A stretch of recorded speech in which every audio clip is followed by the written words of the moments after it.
Por que ainda estamos fazendo isso, quando poderíamos simplesmente fazer isso? O que a caligrafia agrega à escrita que a tecnologia simplesmente não consegue? Para responder isso, precisamos analisar os antigos pergaminhos chineses, lamentações escritas nas margens de manuscritos medievais e os maravilhosos manuscritos islâmicos que aproximam devotos de Deus.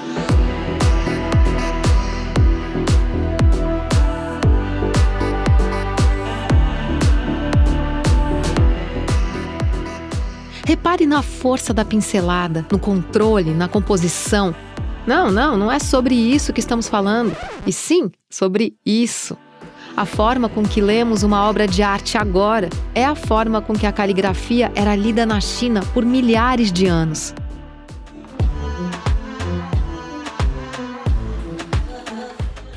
Isso se deve, em parte, às raízes visuais dos caracteres chineses.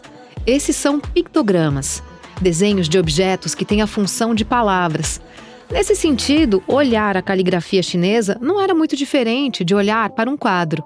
Mas com relação à estética, o que esses textos significam? Bem, nem sempre são tão relevantes. Com cada pincelada, o calígrafo revela algo sobre ele mesmo, revelando seu espírito na página.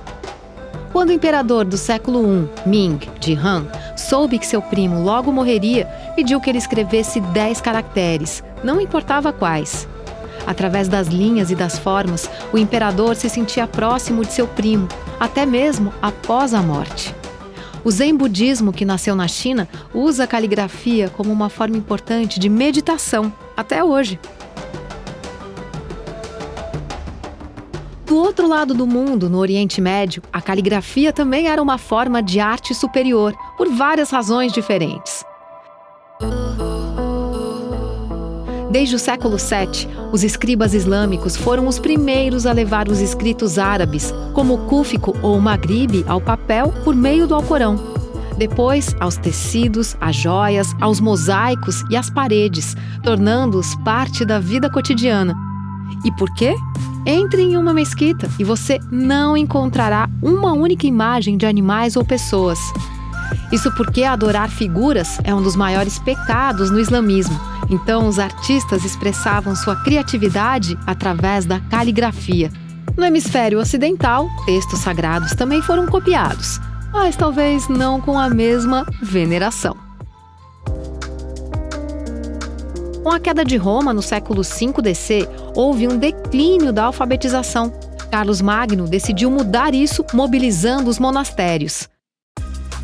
Neles foram formadas produções em cadeia de monges que primeiro preparavam o papel, copiavam um manuscrito após o outro e, por fim, os iluminadores adicionavam as ilustrações.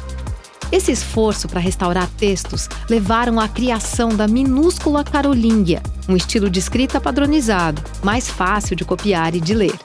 Mas essa imprensa humana nem sempre funcionava tão bem. Os manuscritos medievais têm muitos erros e até reclamações. Agora que eu já escrevi tudo, pelo amor de Deus, me dê uma bebida, escreveu um monge. Quando as máquinas substituíram os escribas, os livros deixaram de ser artigo de luxo. Graças ao processo de impressão, a caligrafia até ganhou um nome, já que até o momento era apenas escrita.